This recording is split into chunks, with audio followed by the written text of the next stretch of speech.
सभी को जय मसीह की। आज इस सुबह का वक्त परमेश्वर बस में बैठना हमारे लिए बड़ा एक आशीष का कारण बने। हम एक वचन देखेंगे, प्रकाशित वाक्य उसका 21 अध्याय उसका 8 पद में इस प्रकार कहते हैं, परंतु डरपोकों और अविश्वासियों और घिनौनों और हत्यारों और व्यभिचारियों और टोनों और मूर्ति पूजों और सब झूठ का भाग उसी झील में मिलेगा जो आग और गंधक से जलती रहती है। यहाँ दूसरी मृत्यु है। परमेश्वर को महिमा हो। इसी वचन से प्रभु हम सभी को आशीष दे।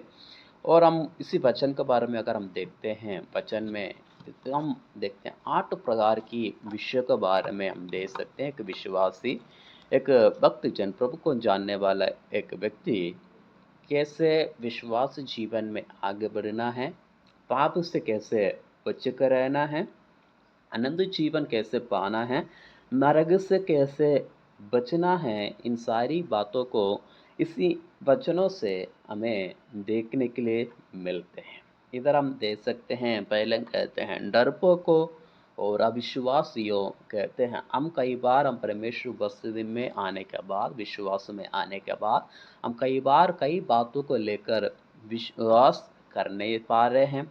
हम डरते हैं परमेश्वर का वचन लेने से, हम डरते हैं परमेश्वर के वचन को अपने मुंह से अंगीकार करने के लिए डरते हैं, अविश्वास करते हैं, उनका भाग झील में मिल जाएंगे।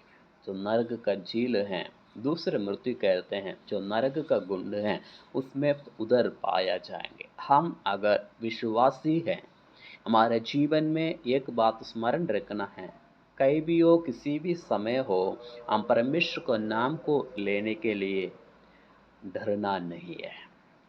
हम याव का साथ, मजबूती का साथ हम परमेश्वर वस्तु में बना रहने की आवश्यकता है। इधर हम देख सकते हैं, डरपोकों कहते हैं, जो व्यक्ति डरते हैं उनको स्वर्ग का राज्य में जगह नहीं है। डर मतलब ये नहीं है शाम को या रात के टाइम में घर से बाहर जाना डरते हैं, वो डर नहीं है। परमेश्वर का वचन को लेने का जो डरते हैं, जो लोगों को देकर अपने जीवन को छुपाना चाहते हैं, वो डर कहते हैं। उन्हीं डरों को, उन डरने वालों को परमेश्वर कहते हैं उसी नरक का झील में पाया जाएंगे।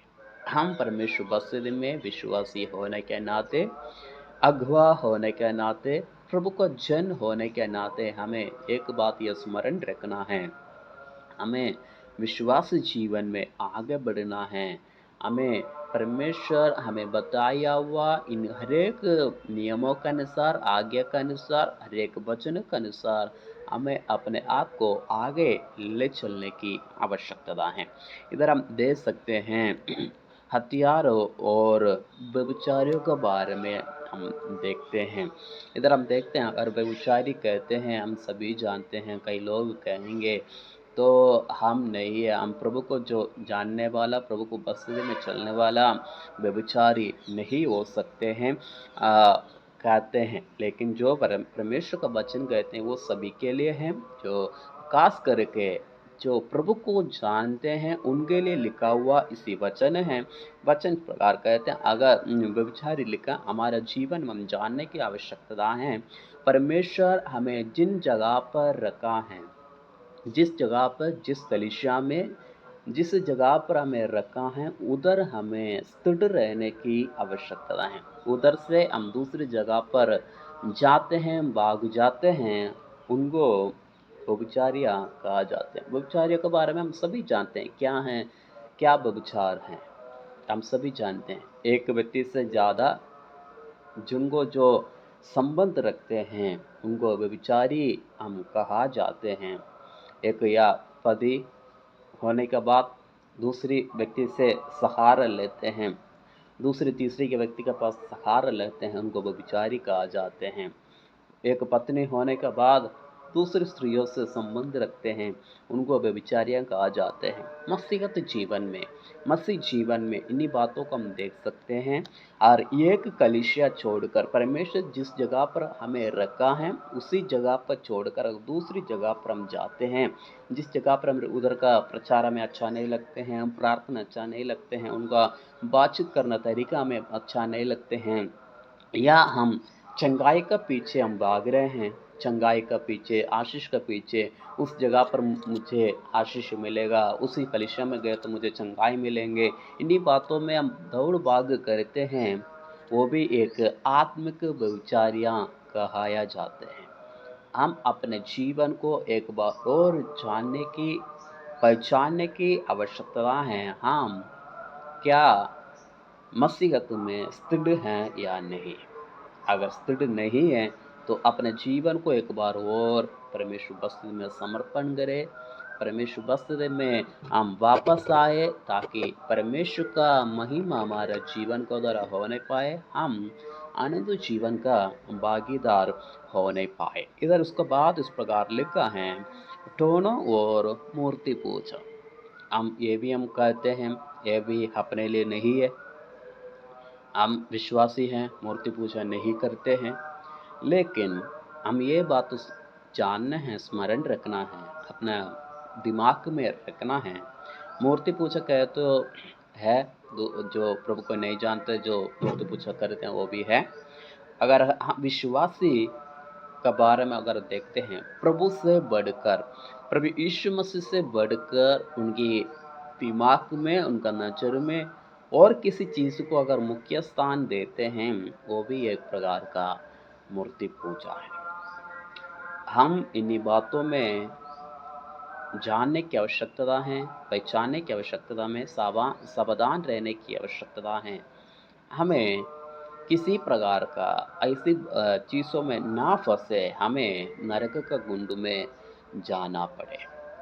प्रभु हमारा सृष्टिकर्ता, जीवित परमेश्वर, जिंदा खुदा, हमें आशीष देने वाला, हमें चंगाई देने वाला, हमारे जीवन में उद्धार देने वाला, आनंद जीवन देने वाला परमेश्वर वही है। हम उनको अपने जीवन में मुख्य स्थान दे, ताकि हमें आनंद जीवन का भागीदार हम बन सके, हम नरक से बच कर रह सके। इसलिए हम अपने आप को परमेश्वर हाथ में समर्पण करें। इसमें मैं और ज़्यादा कुछ बोलना नहीं चाहता हूँ। हम सभी जानते हैं हमारा जीवन में हम क्या मुख्य स्थान देते हैं, किसको मुख्य स्थान देते हैं, प्रभु को मुख्य स्थान देते हैं या किसी वस्तु को मुख्य स्थान देते हैं, हम सभी जानते हैं। अपने आप को हम जान लो, पहचान लो। अगर ऐसी कुछ बात है, दोबारा परमेश्वर बस्ती में वापस आओ, अपने जीवन को परमेश्वर हाथ में समर्पण करो, तो परमेश्वर हमें अनुग्रह दे सकते हैं, हमें उस नरक का कुंड से प्रभु हमें बचा सकते हैं। और लास्ट पद में इस प्रकार कहते हैं, और सब झूठों का भाग उस झील में मिलेगा जो आग और गंधक से जलती रहती है। इधर हम देख सकते हैं सब प्रकार का झूठ। हम कई बार जाने अनजाने झूठ का सहारा लेते हैं। अगर किसी को कुछ बात बनवाना हो, बुलवाना हो, कई बार हम झूठ का सहारा लेते हैं हमें तसल्ली करवाने के लिए। लेकिन जो झूठ बोलने वाला उस नरक का जेल में पाया जाएंगे। एक मसीही होने के नाते, विश्वासी होने के नाते हम अपने आप को सुधार कर परमेश्वर बस्ती में आए। परमेश्वर हमें अनुग्रह और आशीष को दे सकते हैं। दिनों में, इसी अंतिम समय में झूठ का सहारा ना लो, सत्य का सहारा लो, सत्य में स्थिर रहो, वो हमें आनंद जीवन का भागीदार बनाते हैं। इधर हम देख सकते हैं सब प्रकार और सब झूठों का भाग उसी झील में मिलेगा जो आग और गंधक से जलती रहती हैं। यहाँ दूसरी मृत्यु, हम इसी मृत्यु में ना पड़े, नरक का कुंड में ना पड़े, हम अपने आप को परमेश्वर हाथ में समर्पण करते हुए, आज इस सुबह का वक्त अपने आप को परमेश्वर हाथ में समर्पण करते हुए हम परमेश्वर से ये प्रार्थना करना है, प्रभु दिन प्रतिदिन आपने मुझे शुद्ध रखे, आपने मुझे पवित्र रखे, आपका मार्ग में आपने मुझे चलाए। मैं नहीं जानता हूँ कैसे आपका मार्ग में चलना है, लेकिन आप मुझे सिखाओ, आप मुझे अगुवाई करें। ये अगुवाई इन दिनों में हमारे जीवन में हम प्राप्त करें, आनंद जीवन का भागीदार बने। प्रभु हम सभी को आशीष करे। सबको जय मसीह की।